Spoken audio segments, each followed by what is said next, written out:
Hello everyone. Today I am going to discuss auto labeling. First of all, necessity of auto labeling. The yarn manufacturing process by nature is such that it is impossible to produce 100% even yarn. That is, it is the inherent inability of the manufacturing process. It's a long process. Number of machines are there in sequence. So right from the lab formation, a gradual reduction in linear density happens to convert it into yarn. So it is very difficult to maintain uniform number of fibers in the cross section. The yarn count variations not only affect the appearance of fabric, both woven and knitted, but may also affect efficiency of the machines producing the fabric, because at every weak point, means thin place, there is possibility of breakage. So general goal of the yarn manufacturing process is to produce yarn as even and strong as possible. The consistent quality of yarn is influenced by many factors such as types of fibers used, the blend, the machinery conditions, and the operational practices.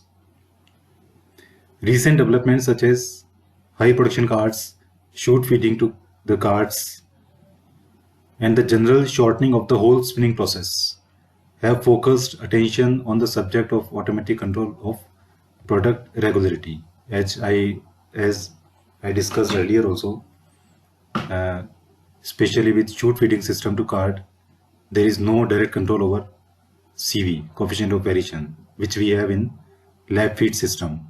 There is a provision of lab rejection if its CV is not up to the mark.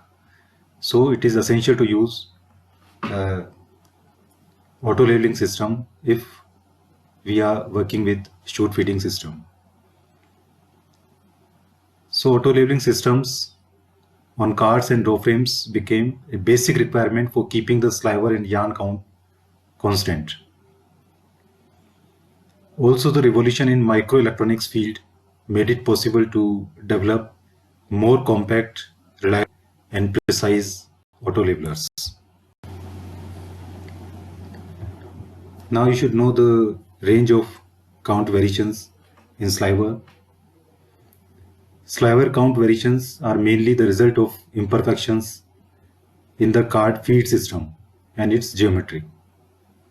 These imperfections cause the card sliver count to vary, and these variations cover the whole range from very short to very long. If you see this table, which shows the classification of variations, very short variations up to 25 centimeter, short term 25 centimeter to 2.5 meter, medium term 2.5 meter to 25 meter, long term 25 meter to 250 meters, and very long variations more than 250 meters. Here the reason for very short variations are basically the length variation of raw material, fiber length variation, or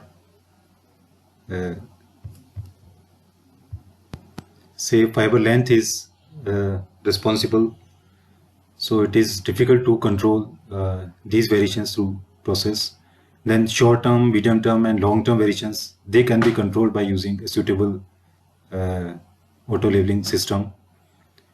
Very long variations, the reason for these variations cannot be explained fully, so again it is difficult to control these variations.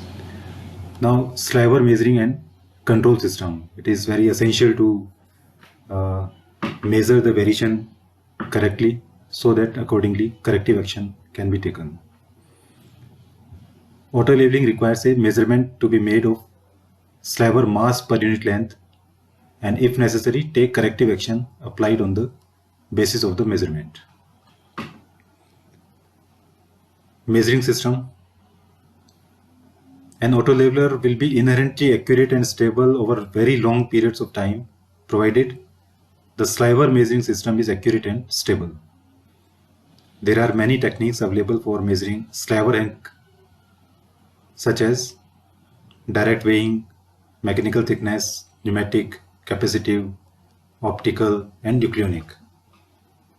From all these methods, mechanical thickness measurement by tongue and groove rollers, as well as the pneumatic method with the trumpet, are now the most widely accepted sensing elements which are incorporated in the auto levelers currently available.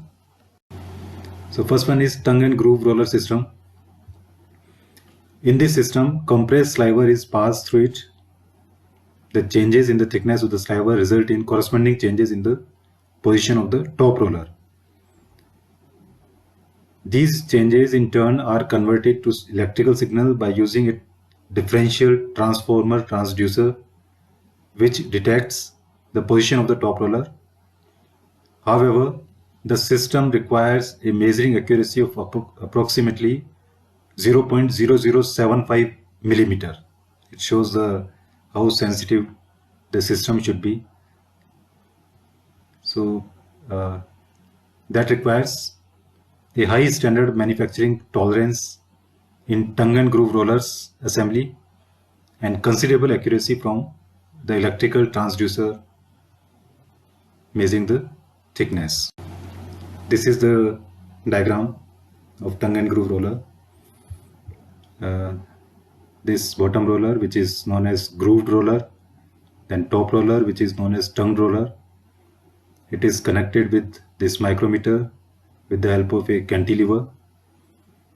So when sliver passes in between top and bottom roller, means tongue and groove roller, for any variation in the thickness of sliver, the position of top roller will change and it will be sensed by this micrometer. Now these mechanical signals will be converted into electrical signals with the help of this transducer, and accordingly corrective action will be taken. Next is active pneumatic measuring system. It measures the sliver cross section by means of the pressure which is produced by the sliver when running through the condenser trumpet. Here a normal trumpet on card is replaced by a specially designed active pneumatic trumpet. The pressure will vary according to the thickness of the sliver. It can be measured by suitable instrument and transformed into an electrical signal. By using a trumpet as a measuring unit, there is no difference in terms of sliver strain than that available with the normal card condenser trumpet, and furthermore no moving parts are necessary. However, the pneumatic measuring system is affected by changes in the fiber characteristics, mainly fineness, as well as by changes in the sliver thickness. This is the diagram of active pneumatic measuring unit. This is the trumpet, specially designed active pneumatic trumpet which replaces normal trumpet, and it is followed by a pair of colander rollers. So when sliver enters into this trumpet, the pressure will be sensed by the inner surface of trumpet, and variation in pressure will depend upon the number of fibers in the cross section. That means any thick and thin place means any variation in thickness will change the pressure over the surface, and this change in pressure will be converted into electrical signals with the help of transducer, and accordingly corrective action will be taken. Now the control system. The total control action can be of two forms, either open loop controller or closed loop controller, depending on whether the measurement is made before or after the corrective action. Like in open loop controller, the sensor or say the measurement is at the feed end, whereas the corrector is towards the delivery end.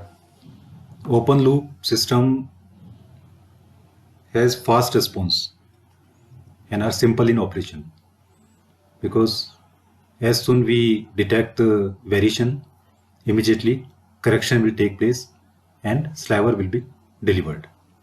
So that way it can compensate variations of short or medium term wavelengths only.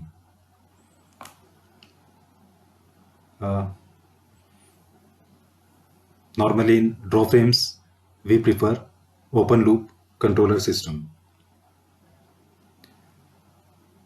Closed loop auto levelers, they are quite common both for cards and draw frames. Here the sensor or the measuring unit is placed at delivery end, whereas corrector is at the feed end.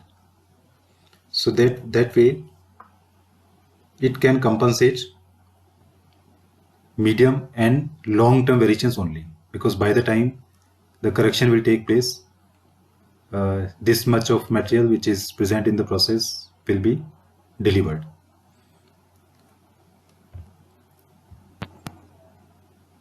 Closed loop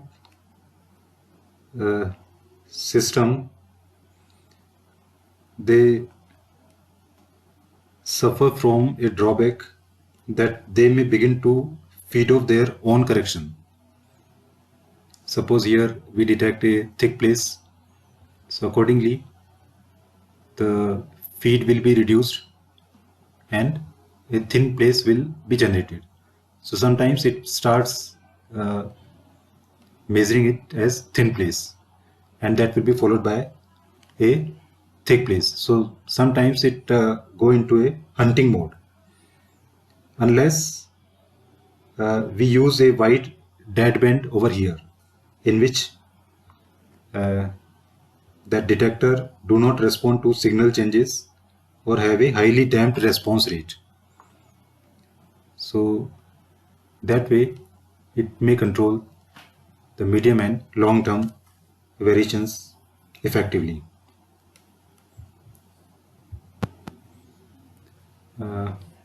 Sometimes we use both loops on a single machine, so that is called mixed loop system.